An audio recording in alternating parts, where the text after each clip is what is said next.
Hello and good morning, everyone. Welcome back to another episode of the Forest Lake Morning Show. It has been a little bit of time since you've seen us. I think we just looked it up. How long has it been? 1 month.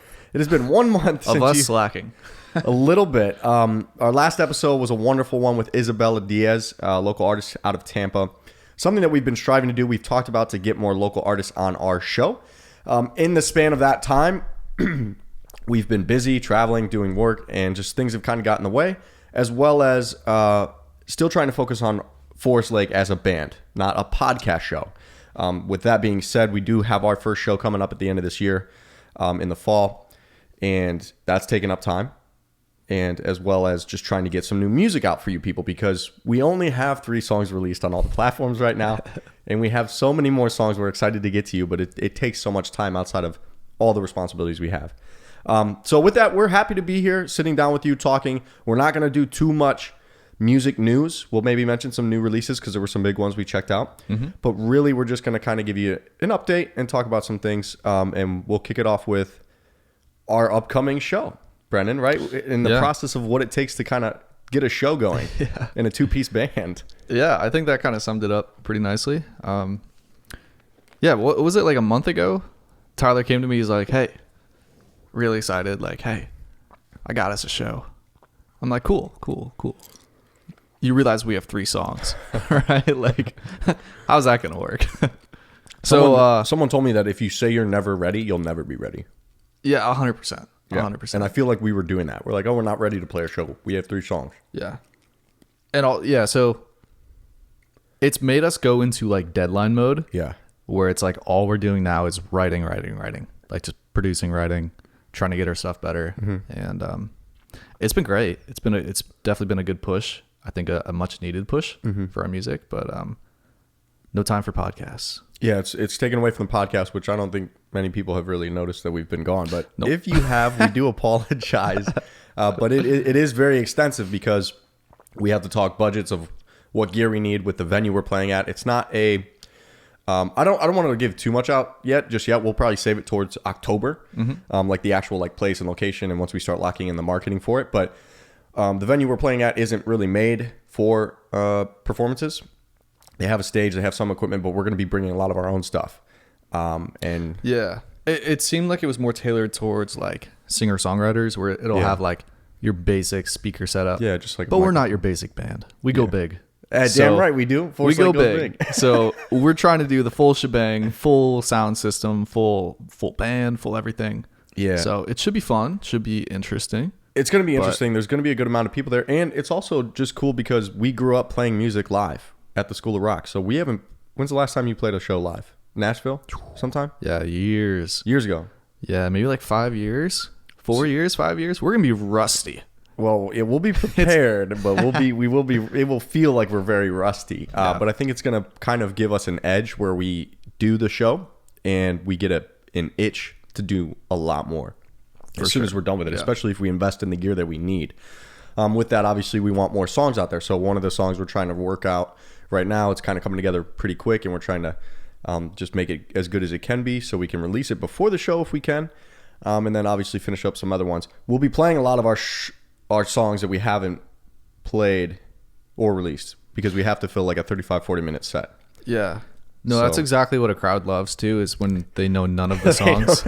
You know? They're just like, what is going on who here? Who is this band? And not only that, it's this pop folk band or whatever. Yeah. One of the songs, we're doing 2 covers though. We'll fill the slots with some 2 covers. We won't say those. We're not going to say the covers. Okay. Go to the show if you want to find out what covers we're doing. They're going to be good. Jeez. They're going to be super good covers. Christ.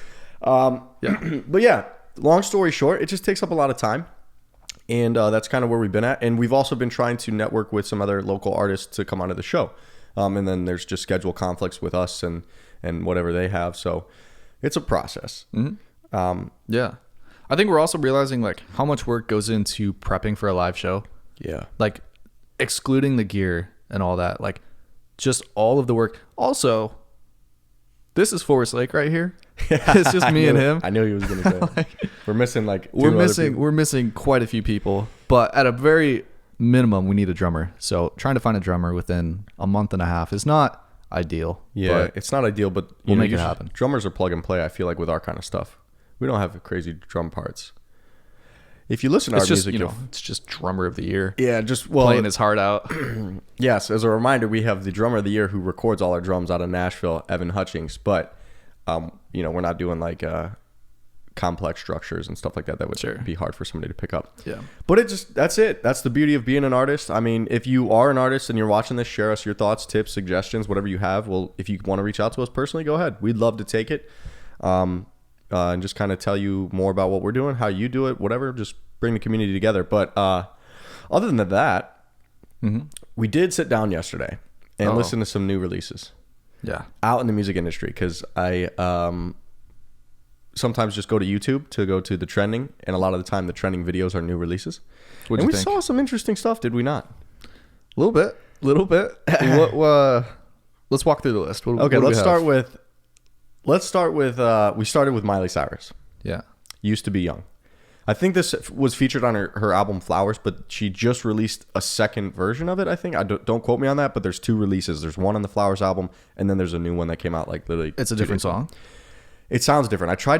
I didn't sit down and listen from the one version to the next and see the differences, but I think it is different. Or maybe there's something else with like the videos behind them. Yeah. I personally love it. I think it's amazing. I'm a little biased. I like Miley Cyrus, but I thought it was a very slow, chill song, and she just killed the vocal melodies. Yeah. And you did not. I don't hate it. It is very chill. It just, I don't know. It doesn't have like.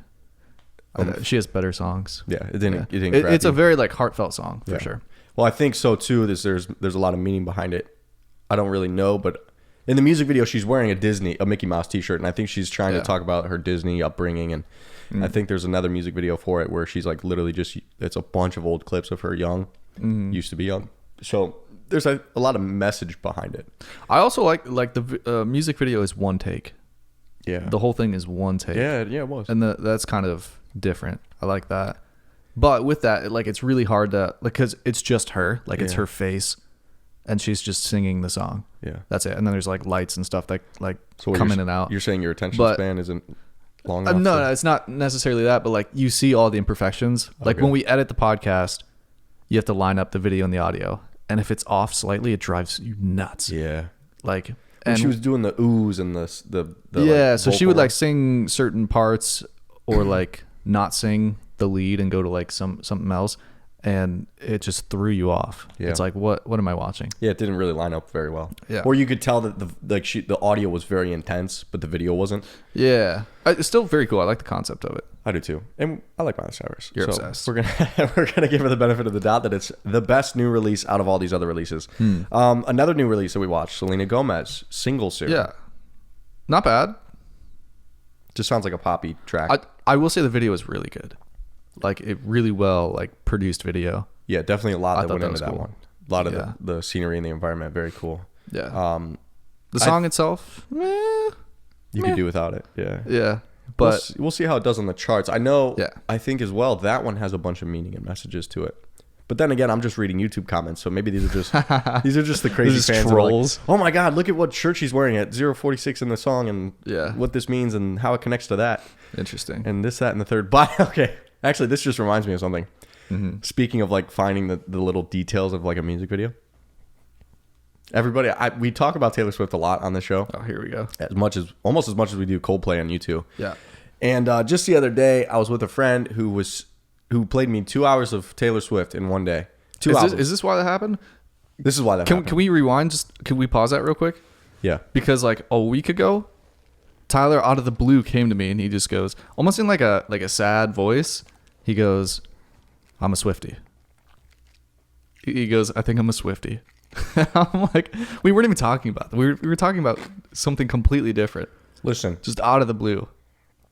It all makes sense now. What happened to you? I was played the album Reputation, and then I was played the album Folklore. Reputation's her best album. I will say. Good. It's so yeah. good. Jack Antonoff, you know why? So good. Yeah, Jack and Max Martin produced it. Yeah, they were on. And I'm pretty sure Serb and Gania mixed it. It's so good. Yeah. There's one song on there specifically that I had this person play multiple times. That's how good it was. Don't Blame Me. That one. Don't Blame Me. When he sang me? Yeah, dude. It's just that's a good one. Such a catchy chorus and great. Was that Jack? I would assume so, because you can hear a lot of those synths in there, and you're like, that wasn't Jack or Taylor. Max. Yeah. One of them. So I hear 2 hours of Taylor Swift in this day, and I'm gonna try to make this quick. And this person is a Swiftie themselves, so they're like telling me all the details, like how this song relates to that song and what this means and how it connects all together. And I was open ears to it. I was like, all right, let me really listen to this, because I'm kind of that way with Coldplay, just maybe not as intense.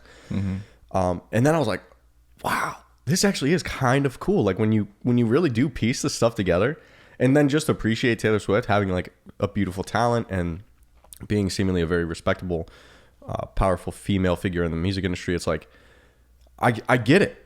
I fucking get it. You know what like I mean? you know how she's going back and reproducing, re-recording all her of her old albums. stuff? Yeah. Is she gonna do all the way up to Reputation too? She's gonna redo that? I think she's doing everything.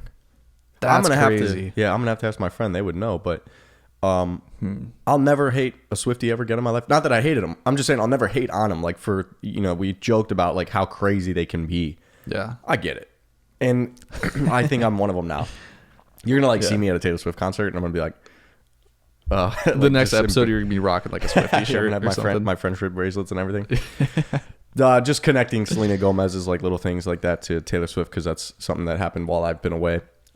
Anyway, we'll jump into another song we checked out that was actually really interesting in the music video. SZA.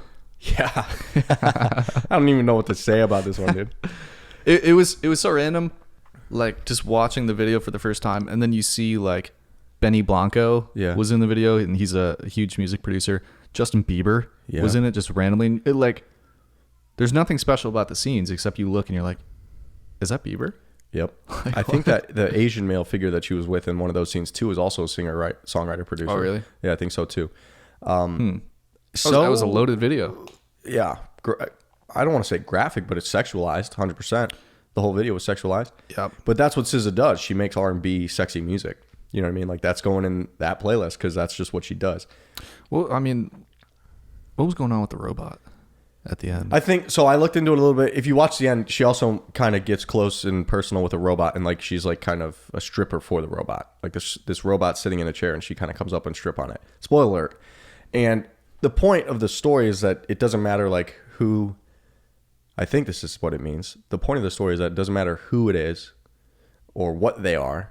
If they're a robot, if they're human, if they're male or whatever, that she has love to give. Obviously, it was it was in a sexual manner. I think there could have been better ways to express that, but it just seems like her being unapologetically SZA, who is that song, by the way, was very typical SZA. SZA, right? It was a good vibe. I will say it is a good vibe. SZA almost can just say anything. And if it's over it sounds good. Yeah, it sounds good because she's got a great voice, and she does have that rhythm of like it's almost just her talking. Yeah, you know, it's very her. Like a SZA song when you hear it. Yeah. So, but we also did you mention the Benny Blanco scene specifically of what he was doing? Did you say that? No. Okay. What was he doing? What was he doing in there, Brennan? You want me to explain? Yeah, go ahead and explain a little bit. He was just eating fries off her ass. I mean, and the ketchup was out down the back. She was naked on a table, and there were some fries piled up. That's what I want to know. What that means. I don't know what that means. But that's very Benny Blanco. I don't know. That is Benny. Just to be weird like that. Yeah. You know? And it's funny that SZA did that. I think he's a funny dude. I think he's hilarious too. Like, how does that come about? Like, she reaches out to him like, hey, do you want to be in my music video? We have a great scene where you eat some fries off my ass. Like, do you want to do it? Like, how does that? It was just how does that come about? I have no idea. I also think, I'm not 100% sure, but I think he produced that song. Did he? Or because I know he was producing some work for SZA. Yeah. And so I don't know if it was that one in particular or prior ones, but right. Well, we'll give it to SZA that it's different. It's very different. The music video, at least. I mean, to put a scene like that in there. As far as Justin Bieber, though, I mean, they didn't get too close, but it was kind of just curious. Like, that's a married man, and they are. I had an issue. Like, did Hailey Bieber approve that? Was she there behind the scenes? Like, would you? I don't know. Would you let your spouse do that with somebody just for a music video? Probably, but he's Bieber. He's Bieber. He can do what he wants. Yeah. They didn't get too close, but it was still kind of like. It was interesting. How do you approach a married man, Justin Bieber, and say, "I want you in my music video"? They're probably friends. Be in bed with me. That's true. Who knows? Anyway, go check it out. Let us know your thoughts. Yeah. Have you heard the Zach Bryan stuff? I have not. No. I've seen people post about it. good or bad?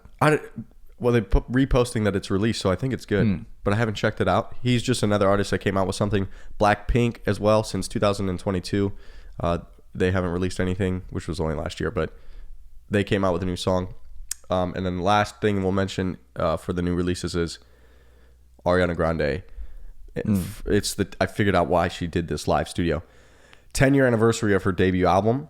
She did a live recording of 6 of the songs. So we watched 2 of them, I think, that they did video for in London. Incredible. Yeah. So good. I rewatched that again Did you last really? night. You went I was back up till on like 2 and I was watching that video. And I'm like, damn, that's good. Yeah. Like, it's so good. She killed it. So, But like the whole band too. Like they have the whole orchestra and choir. Like that's really cool. it's so cool when you can do that with your own songs, when you Yep. can incorporate like live strings instead of the synth strings. And She has a couple other songs that are kind of, they kind of sound like that. Yeah. It almost has like a Christmassy sound with like plucked stringed instruments. Like, I don't know how to explain it. Like violins, like it's a cool sound for her. And then she comes on and just kills it with vocals. yeah, I mean, what else would you expect from her? Yeah. You know, so those are all your new music releases from this week. Forest Lake is also going to be coming out with some new music. We'll plug ourselves here real quick. Yeah. We don't know when, but it's coming. So stay tuned. Okay. That's for some new Forest Lake. That's if a we good can. plug. We don't know when it's coming, but it's coming. It's coming this year. Other than that, do you have anything else we should mention or talk about to the people? Give them updates on. I think that's it. That's it. We're gonna Not keep too it, much. Keep it kind of short today, and be back next week. Maybe the next one will be with a live guest or a guest, Yeah. not live, but with a guest from the Tampa area. A live guest.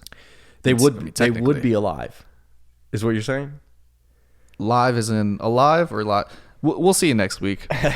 We'll see you next week on the Forest Lake Morning Show. Thank you all for joining us, and stay tuned for more Forest Lake. And that's it. Peace. Peace out.